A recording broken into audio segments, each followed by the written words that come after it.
Welcome once again to Syntax Error, your pretentious philosophical pedantic podcast ostensibly about video gaming and related topics therein. Warning, this podcast contains mature language, content, and spoilers. You have been warned. Welcome back once again to Syntax Error. Tonight's topic is Ludonarrative Dissonance in games and effective or non-effective instances of it, and just a general discussion about it. I'm Scott Thurlow. I'm joined tonight by Jonathan Ian Manzer. Hello. And also Stephen Hermosi. Hello. Alright guys, so Ludonarrative Dissonance, let me first give you a quick little rundown of it. The term itself is a compound of ludology, which is the study of gaming and gaming culture, and narrative, of course.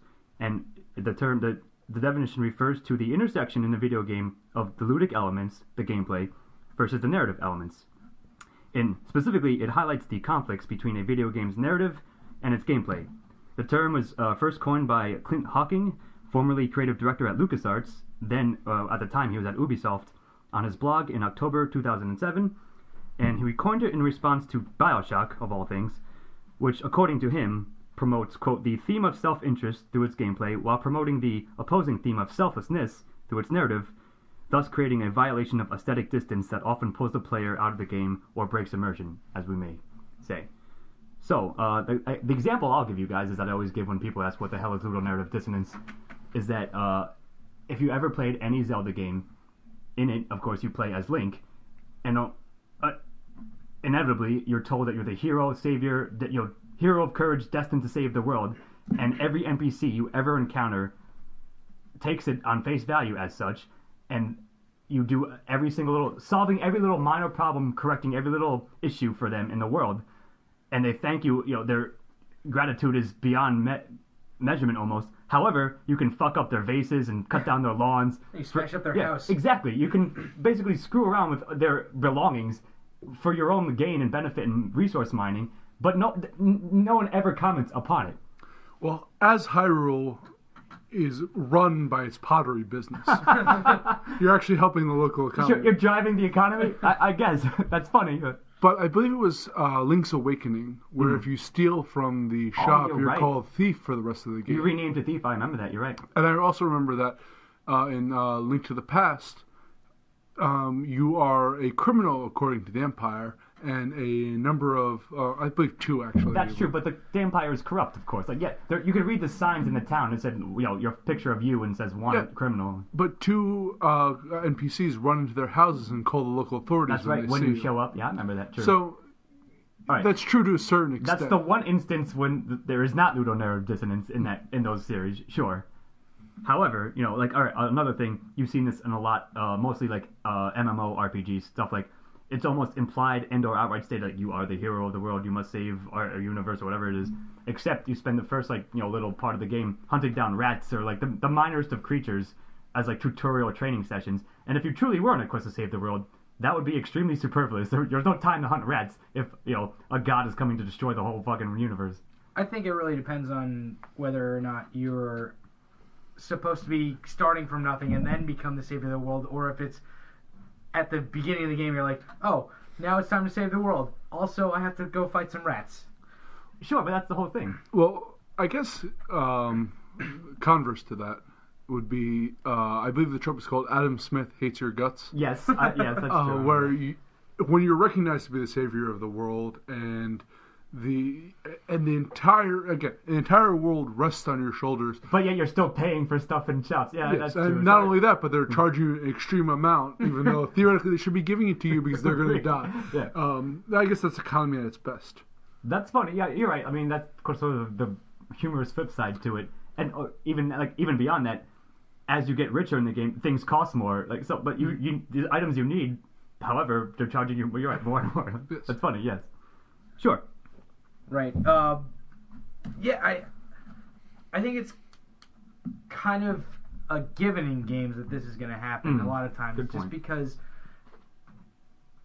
the narrative ending that you're trying to get to, or the conflation of all the events of this game are going to be way beyond what you can achieve at the beginning of the game. And if you start off at a point where you're ready to save the world, then there's no game. That ruins all the character building that's going to happen in the game. I mean, you kind of have to be.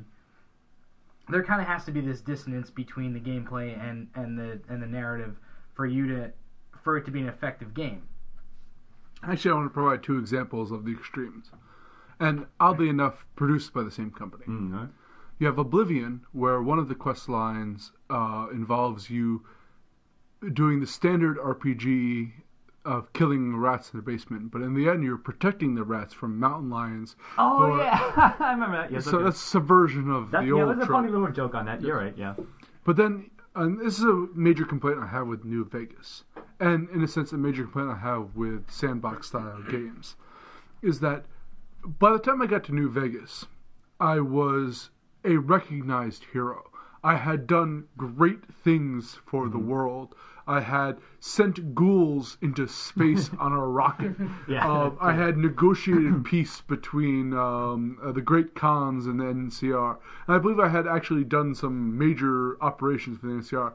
But when I got to New Vegas, I was also stuck in quests being a bodyguard for a local arms merchant. Gang, yeah. So, again, those would be great quests if I had just started the game where I'm trying to make my bones in the world. In and of themselves, but yeah. But the fact that it happened so late after such an epic storyline felt not anticlimactic, but along that similar vein. At odds with definitely at odds with what had happened before. And that's the problem, again, with sandboxes, that you can do things that you don't necessarily meant to earlier on just by the sheer openness of the world. Despite the fact that you're a major player, you're still, being a bodyguard for somebody. Yeah. Sure, you're right. I mean, that is funny, and it does create sort of a dissonance thing because of the nature of sandbox games. Things like you could do a number of those quests in any order you want. So depending on which order you did them, it would be odd. Like, yeah, I just did like X, Y, and Z, major like world-shaking kind of things, but I'm still nobody here in Vegas. Like, it's sort of weird microcosm of like starting over, like go hunt the rats just in Vegas. Yeah. There's no dialogue option for "Do you know who the fuck I am?" Yeah, you're right. That's funny. There should be a perk or something. But I mean, you're right. Of course, it's the nature of that. And I think to Steve-O's point, I like what you said. It's almost sort of gonna be that by default in many games, just because maybe I want to be the most straight-laced guy ever. But in GTA, I'm going to be as part of it, I'm just be running over people probably. That's true. Good point. Even by accident sometimes. Yeah, like that doesn't happen when you're in the real world and you're driving a car. You don't accidentally run over somebody usually. Yeah. I haven't played the newest GTA, but I played. I thought you played 5. I didn't play 5, but I played 1 through 4, but those, even 4 being in a sense sandbox world, they're very linear driven. So again, it goes to the fact that you definitely do progress along a track where it makes sense. It's not like you can do an end game mission and then go back to driving a taxi. I mean, yes, you can, but as a side quest. But as a main quest thing, driving a taxi for your cousin in 4, yeah. Sure. So like a good example, I think, Saints Row sort of like. Yes, everyone called it as a GTA-ish clone, but it became its own sort of like franchise and with a number of fans. I think it seems to me in those games like they the way they did it sort of negates if there is ludonarrative dissonance. It doesn't matter because it's so fucking zany. Like, you can do whatever you want anyways. So like, yeah, the narrative itself is already like crazy enough. Like it gets increasingly like mad, if you will, as the series went on. So that like it sort of. The ludonarrative dissonance, if there was any, became negligible and something like that. And I think that's a good example of a sandbox game in which you can do that. But that's a parody of sandbox games. Yes, you're right. It sort of is. It's a sort of a commentary upon that. Yeah, but that's kind of a good way, or to get around it. It seems like they came up with a good way to get around that. Where agreed. Where at that point in this crazy ass story, anything that you do as a player is going to be looked at as, all right, well, whatever. The rest of this shit is wild as hell. Like, might as well just go along with it, play whatever. Whereas when you're one archetype, when your character is one specific archetype, especially the hero character, a lot of times when you're playing a game, like what you said earlier when you're playing the Zelda games, doing something that's even though you're doing something that's so out of the realm of what a hero would do, you still not only is that like against your character, but it's completely necessary to break all those frickin' vases, like, you know, to go into somebody's house. Maybe and not necessary, but you're gonna do it because it's helpful, of course. You have to do it. You can't. How are you gonna make, you know, money killing if you monsters? don't do But it's easier if you do both. Yes, agreed. You're right. That's a funny point, but valid. I actually had a question about Ludonarrative Dissonance.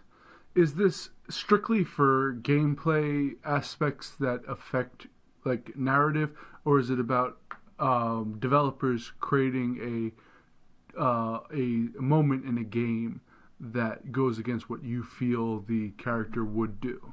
I think it's mostly the former, but it can, like, the latter can certainly fall into it.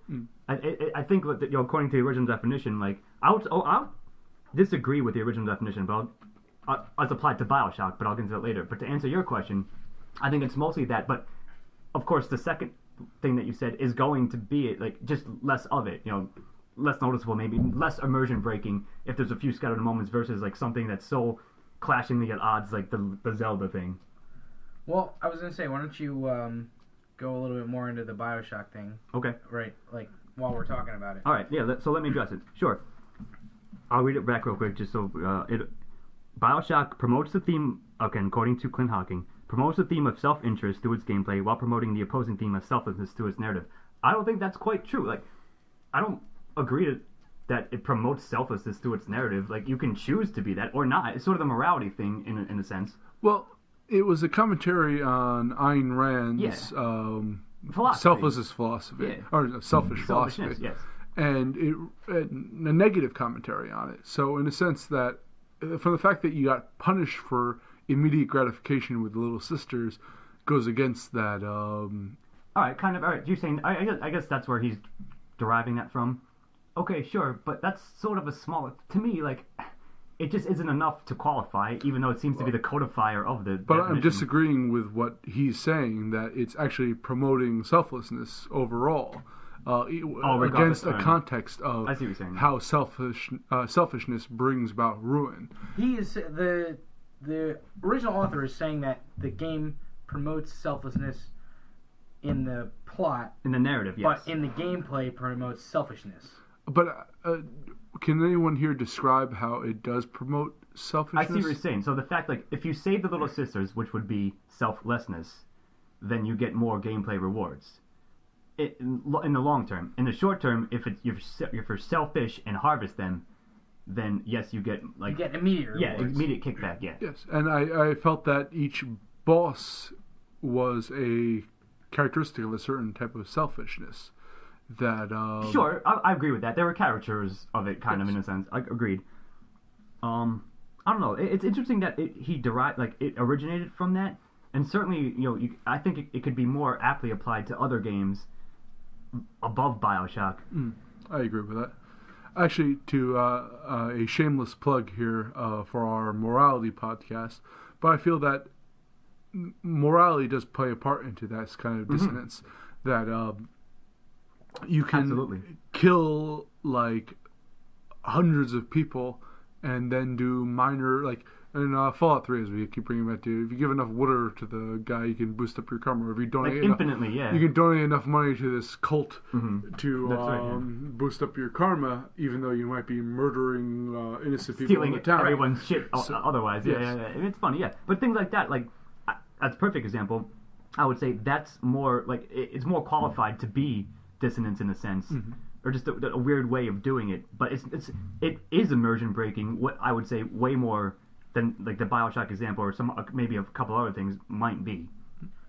I was actually thinking of this. Let me ask you guys a question.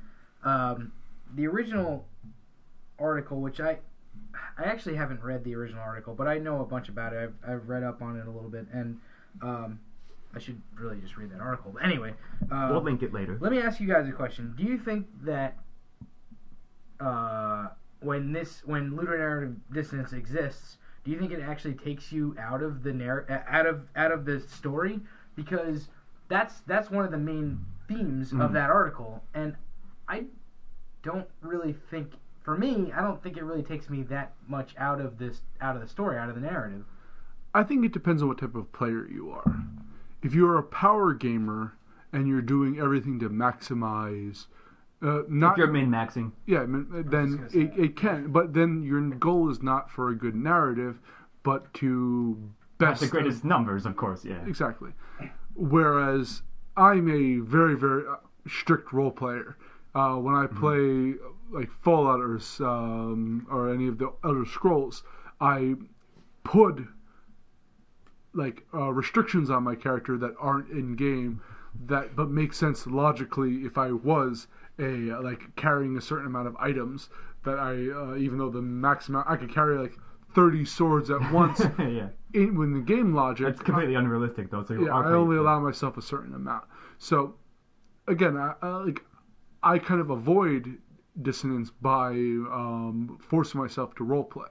So I really can't comment on this too much. Sure. So it's of course, as I said before, you're a fucking madman in terms of that. Like, so you RP'd like to the nth degree, way perhaps above and beyond what anyone else, your average gamer, is going to do. Which, sure, I respect that in a sense. That's rather laudable. But like, something you said correct. Like, it depends on what kind of gamer you are, like your personality almost.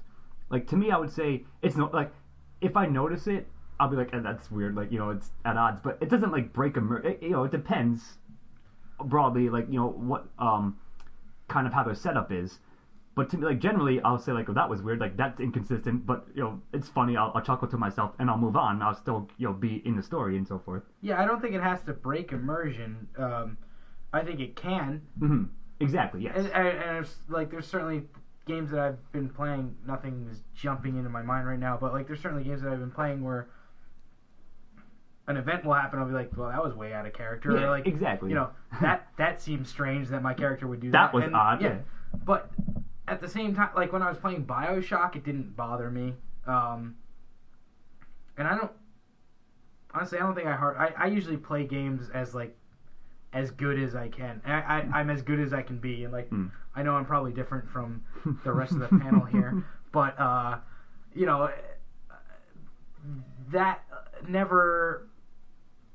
that difference never bugged me. And playing the Zelda games, to go back to an earlier example, that never bugged me either. I would go into a house and break the shit out of everything in there because I knew that there was something in there that I could use. And I think the reason that it didn't bother me was because there were actually no consequences, and that's probably good point. That's probably something that works the same way in games as it does in life. If there's no consequences, people just really don't care. Forever. Yeah. What a negative outlook on people. Yeah, exactly. Hey, we're realists here. Yes, go on. The only time that really happens to me is that, as much as I like to call myself a strict role player, my desire to have validation from a computer by the form of trophies and achievements outweighs that completely. So if they have a strict, in a sense, morality system where you have to either play a completely evil character or a completely good character, it breaks... I will sometimes face situations where I feel my character wouldn't do logically either the evil act or the good act but I'm forced to because an achievement at the end or a trophy at the end requires me to go 100% good or 100% evil, which again, like, that's what's great about the Bethesda is that they allow morality to exist in their games, but they're not forcing you to choose any one of them for an ending. That's a game that I think when you get in that situation, it's a game that doesn't allow a gray area, and that's just I think that's a fault of the game more than the player at that point. Yes. Agreed, sort of. So it's interesting. Yes, we talk about Fallout 3 a lot, but for a reason. I remember this very clearly. There was a quest in it, and you did for Agnes's quest, the old lady. If you did like everything perfectly right, you had to do a couple of extra, like jump through a couple more hoops. But if you did it, you got like more good karma, and the weapon, it was a fucking like Magnum, I believe, like a badass Magnum. Black Hawk. Yeah, it was Black Hawk. Exactly what it was. You're right. You're right about that. And what I could have stored in my memory. Yes. Besides that, Instead of that. But yes, but if you did all those hoops, you got the good karma. It was like a hugely upgraded version of that. So like, going back to the min-max thing, like that's basically how I do it. Like, yes, I want to be immersed in the world, and those kind of games are immersive. However, at the end of the day, I sort of end min-maxing. Like, yeah, I want the best shit and the best weapon, so I'm gonna like, even if it's inconsistent to my character or to the choices I'm making, it doesn't matter to me. It's not that immersion breaking. It's like, I want the best fucking shit ever, so I'm gonna do it this way. So, yeah, good. But I feel that in real life, you would are the equivalent of a power gamer. So I think that yeah, I mean, of course, if you knew you would do the right thing if the right carrot was in front of me, of course, yeah, agreed. Like, yes, that's true because it's my personality. But yeah. I mean, it's funny. Like, so yeah, games can have that and they can do it. It's a weird. Again, I've been saying this in many of our casts that it's sort of a litmus test for you. Mm-hmm.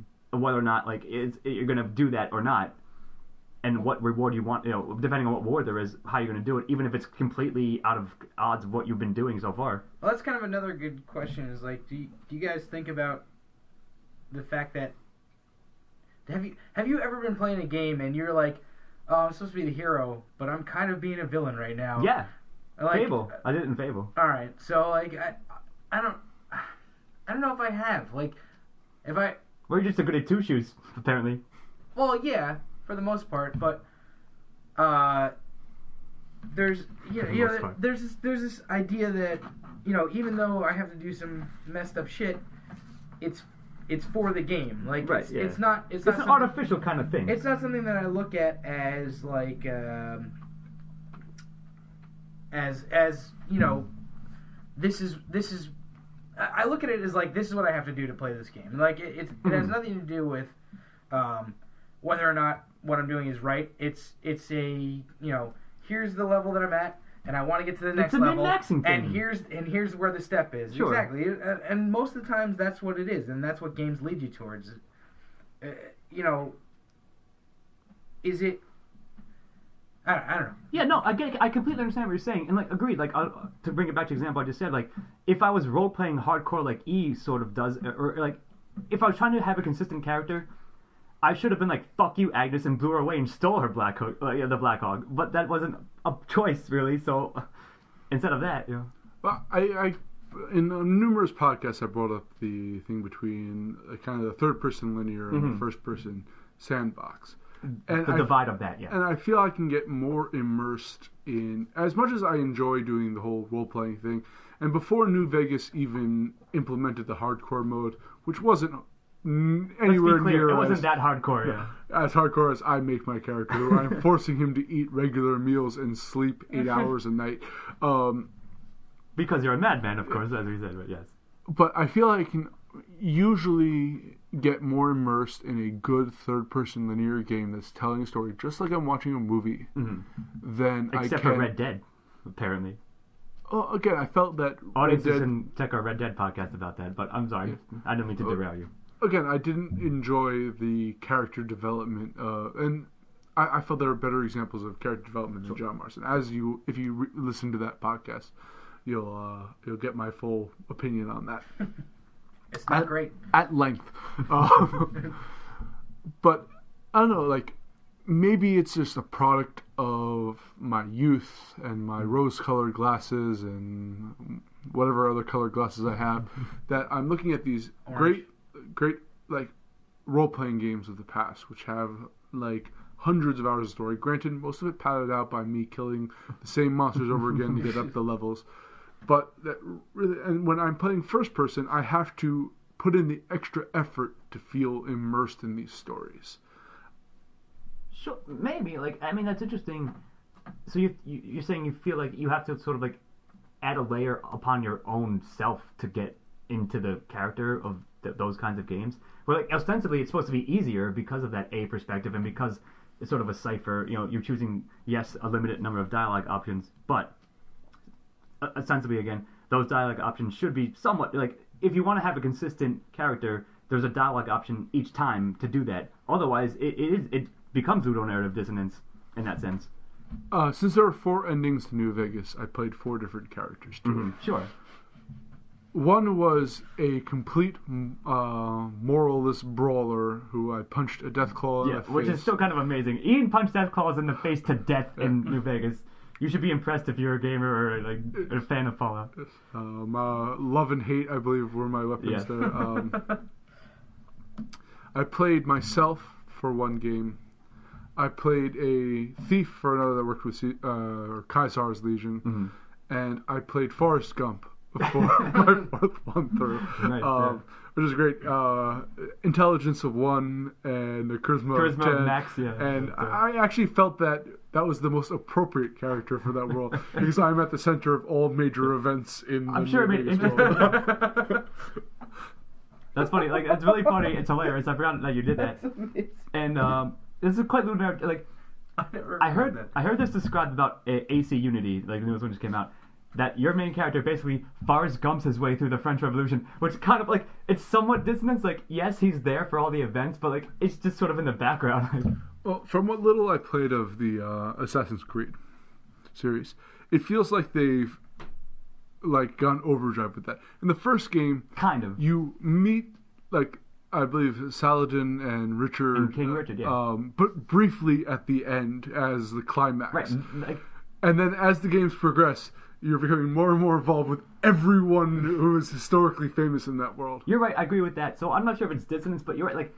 Like they reined it in at the beginning and sort of like went balls to the wall and every single one after that. But you're right. It was perfectly done because at least the first one, I agree in that they're the ones who are shaping the world. You're just sort of like there in the background, like.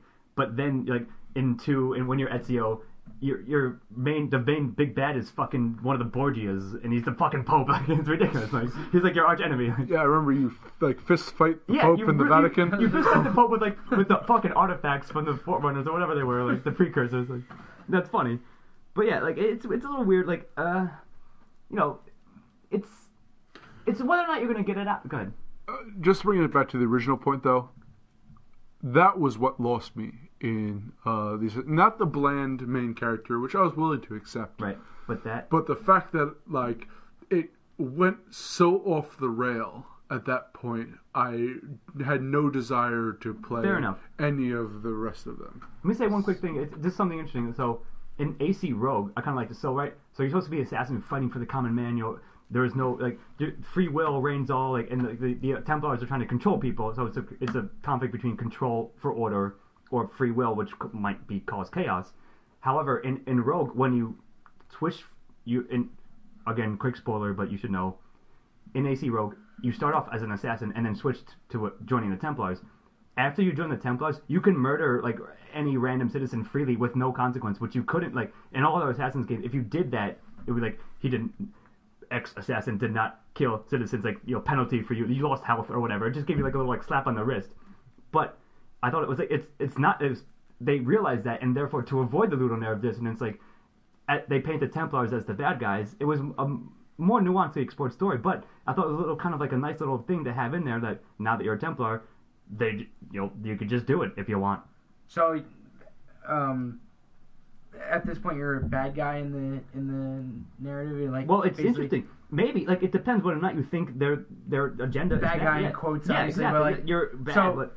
you're at the point where you can just murder anybody. So they avoid Ludonarrative Dissonance by allowing you to become a complete villain. Because you've now. But it's weird. Like and shaping the story around that. Mm-hmm. Yes. Isn't that, though, as the trouble be, lampshading it to allow you to, in a sense, taking away difficulty of trying to avoid hurting innocence, allowing you to basically have add elements of the Grand Theft Auto series? Yes. Right. Agreed. It goes from Metal Gear Solid to Grand Theft Auto. It is that. Like, agreed. Like, so I can, like, I don't want to, go into it because I thought the story was, like, their motivations of why you turn from the Assassins to Templars, I thought were like one of the most ham-fisted, like poorly done things I've ever seen in the game. It egregious even for the Assassin's Creed series, which is kind of saying a lot. So it was sort of like ridiculous, but I went on with it. It was still a fun game in that sense. But just the fact that they had that was, yes, it was kind of a lampshade, but I thought it was kind of like a funny little, interesting little thing that if you were trained, if you had played all the other ones in the franchise, you were like sort of trained to not do that, and now you're like allowed to. As we're talking about moments that broke me from series, I know, Steve-O, that you're a huge fan of the Metal Gear series. I am. One of the things that broke me from that series was in number 2, when halfway through they changed protagonists to... Metal Gear Solid 2. 2, yes. When you turn into Raiden. Not the NES Raiden. one. Sorry, not Raiden. Yeah. But yeah, that was actually my least favorite game of all of them. Specifically because of that? I mean, yeah. I really didn't like going back and forth. Honestly, the reason that I loved the first one because I thought Snake was such a, first of all, I was 14 years old or 15 years old when I first played it, so Snake was such a badass, like, lead character, and switching between was, I played through the second one, but it was certainly the weakest one of all of them, I thought. It was a very poor twist. Right. And especially since the character, they're introducing you to a character halfway through the game that has you never knew about beforehand. Has no background. It's a non sequitur kind of thing. Yeah. No personality from what I remember, aside from the fact that it turns out that all the characters you know are robots or something like that. I forget the whole plotline behind that. But then again, the Metal Gear Solid games are so complex that it doesn't... That's what the response said. They're so fucking ridiculous plot-wise anyway, like, it hardly matters in that sense. But I understand what you're saying about too, yes. However, since this episode is about Ludonarrative Dissonance, I think that the Metal Gear Solid games... like the poster child for that? No, I think they avoid it pretty well. Because of that? Oh, okay, I see what you're saying. I think that the gameplay... I think that Kojima, who is the, the director. Mastermind they like to call, behind all in Japan, like they call him the director of the game. Well, I mean, he's the Curator, mastermind behind Metal Gear. He's been at the helm for years. But, like, I think that he looks so carefully at the relationship between gameplay and story and tries to mess with that. Always tries to make them blend. And, like, agreed. I think he's one of the good. I think those games are one of the really good examples of. I'll agree with that point. Taking both of those elements and, meshing them together. I would say, as much as I think that the Metal Gear games are way over the top plot-wise... Of course. It's sort of the whole charm and point of them, in a sense. I don't think it's particularly charming, but that's just my personal opinion. Send me hate mail if you wish. I will. I know. Oh, you mean our listeners? All right. I'm going to do it too. I want to talk about the anticipation of gameplay versus story. Okay. Fable. Yes. I played a little bit of the second one, but I remember reading articles in like game magazines. I forget what, maybe Game Informer, I forget what it was, that built up this this game to be the most epic gameplay of all time. It was promised to be that. Yeah, I remember that. And I remember playing it and just completely being like, from my expectations to how the game turned out, which was a mediocre game at best. Agreed. I'm glad I never played any of those games. Well, like it regardless of how good this game might have been, from how he built it up, completely divorced. And I use divorce way too much. I guess, but must have used it at least 3 times by now. Sure, it was so far removed from what actually it was. That it distracted me completely from those games. Agreed. It's interesting. Like we mentioned again, Fable came up in the morality system thing, and yes, agreed. Peter Molyneux promised the world, and we got like maybe a single country out of that world, like a cartoonish one at that. But like Botswana. Yeah, it was charming in a sense, but it was agreed. It was nowhere near. Sorry to any Botswana. Sorry, apologies to Botswana. It was nowhere near like what it was promised to be. Of course. I maintain that 2 was the best. It's sort of like the trilogy effect. The second one in the trilogy is always like kind of the best. It was, but I think this is a good example of it because in every Fable, of course, like even the name itself implies you're going to be the hero of a grand epic story. I was a complete monster in 2. Like I did all the evil things, and I had horns going off my fucking character of all evil. Like your appearance changed upon what the morality choices you made, and. So everyone was like, boo, fuck you, like they hated me, like, yo, toss it, like whatever the ridiculous English accents were. Every time I walked into, everyone like ran away and hated me, but yet I was still doing like, the heroic story, like. In the first one, I wore a top hat, the British underwear, and I think I was tattooed up. So I was the British punk rocker. That's really funny. But yeah, so, Sid Vicious of Fable World.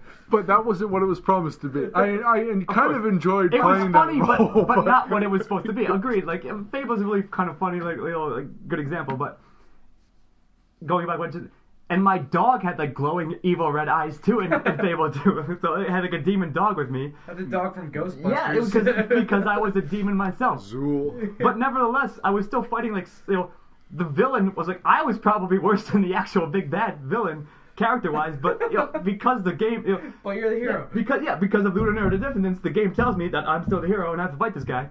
And I guess I did, but really, people should have been more afraid of me, and in fact were many times. Yeah. No, it's funny. It's interesting. Good.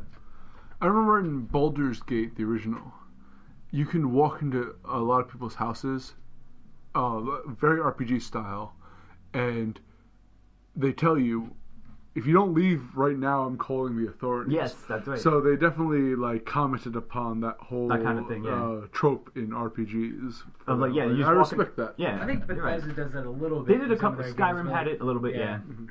But not quite to that extent, I don't think. Fable also kind of you could steal from people also in Fable, but if they saw you, then they would call the guards, etc. I always wondered this about morale systems. Why do you get punished karmically for stealing from people? Well, within game when no one sees you. Yeah, we covered that. It's the programmer gods, of course, imposing their own artificial morality on you. I think it's just based on how. I mean, I think we did a karma episode already, and we went over this a little bit. But I honestly think it's how people. It's pertinent. Would view this action that you took. People in game, how they would view this action that you took. And I know you're of the opinion it's the programmer gods are judging you, but really I think it's just the karma system is based on how your actions would be viewed if they were seen, and not necessarily whether or not they were seen. Yeah, but that's the whole point. It's a philosophical thing, of course. If nobody sees it happen, then you shouldn't know about it. No one can judge you if no one saw it except for you. So I'm judging myself. The karma system is your conscience. Yeah, that's what I'm saying. I'm judging myself. But I will rebut that with a statement. Theoretically, not theoretically, actually, if you can either get a contract out by the talent company or a contract out by the writers, the other guys, the cowboy guys. I can't remember the name. And the regulators, maybe. Yeah, regulators. I think was the name. So you could steal. You can constantly. You don't even have to steal. You just have to enter a locked house or whatever. Yeah. House or a container, a constricted area, and keep opening and closing it to build up your karma to get completely evil, and thus someone will take a contract out for you to kill you for something that no one has ever seen you done. I'm just saying, they have a sense that immorally you're opening and closing a container constantly. Frankly, that's kind of crazy. That's a really funny example of dissonance. It's not just a judgment of how good or evil you actually are, but it's real world events are happening based on what you've done unseen and arbitrarily, which is a completely different thing. I think. Or in the reverse, you can give a dying man outside enough water that someone will say that you deserve to die. Yeah, exactly. Yeah. You can give him enough water to kill himself, but that's really good karma because sure. These are all perfectly good, nice little examples of something like that. It's weird, but it's a funny little thing. It's more humorous than jarringly taking you out of the narrative. But yes, absolutely. But sure, things like that exist in a lot of games, and again, as we said earlier, it's worth a chuckle. But is it going to Is it really going to ruin my experience of the game? Probably not. So yeah, I don't know. I think it's more not quite a mountain out of a molehill, but I certainly disagree with using Bioshock as sort of the codifier of Ludonarrative Dissonance. But you certainly have seen it and can notice it in many games. And is it as big of a deal? Maybe, maybe not. Maybe depending on who you are. But I think it's certainly the narrative sort of overrides it in a sense. The gameplay mechanics are going to be there, and you're going to exploit them. Maybe depending on how you're going to do it. They exist, yes, but is it going to ruin your experience? It probably is a lesser concern. I was going to say. I think that it's. Thanks, Chris. I think that it's something that doesn't necessarily take me out of the game. However, I still think, and based on the fact that we've just talked for 40 minutes about this, I think it's an interesting thing to think about, especially while you're playing games. Like, Sure. Is this, if you can notice is this, you know, like something to think about, like, is this consistent with my character? Is this, like,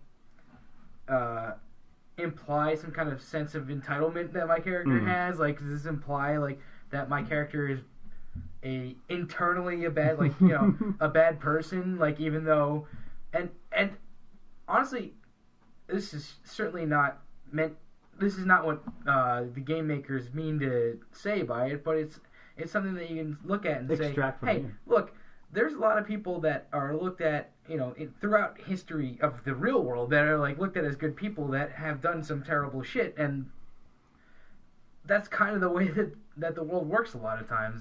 Sure, or you can be Ian and play 4 separate characters and get all the spectrum ever out of it. Right. See, the issue I have with this conversation is that we tend to remember the good and the extremely bad. Where I'm the mediocre is forgotten, yeah. Yeah, I'm sure that there are plenty of instances that if I had actually done my proper research before doing this podcast, you could point it out. I would have been able to point out. You had fair a enough. week. I had schoolwork. Fair enough, but regardless, like, you know, you're right. Kids near I think the school. extremes. I think that's a valid point that, like, you remember one or the other, whether it's egregious or, like, you know, avoid it in a good way. That's fine, and yeah, everything else that it does not fall into those sort of, like, is forgettable. Like, you know, almost like you're not even going to remember it because it wasn't noticeable one way or another. I'm certain that there are hundreds of games I've played over the years that had it, but it just had didn't matter. moments Yeah. that Sure. that broke me from my immersion. I'm sure every single game has at one point broken me from my immersion. Right. It just to the degree to which they were contained and to which you were aware of it and noticed it. Sure. So yeah. So, you know, Ludonarrative Dissonance, it exists, but probably more of a background thing. Maybe it's interesting to, like, you know, maybe having once you know about it, maybe you can, like, look for it more, and you'll, again, like, you'll be amused and or be like, okay, they avoided it and it was well done, etc. No, I agree with that. It's something, yeah. It's just it's another lens to look at your games through. Sure, that's very well said. I like that, and I think on that note, we'll wrap it up. All right, gentlemen, this has been Syntax Error. We'll see y'all next time. I am Scott Thurlow. Steve Ormosi, Jonathan Ian Menzer. Good night. have a good one. This has been Syntax Error. Thank you as always for listening, and we will see you next time. Music by Stephen Ormosi. Editing and engineering by Chris Morgan. Syntax Error is part of a Lost Signals Productions. All rights reserved.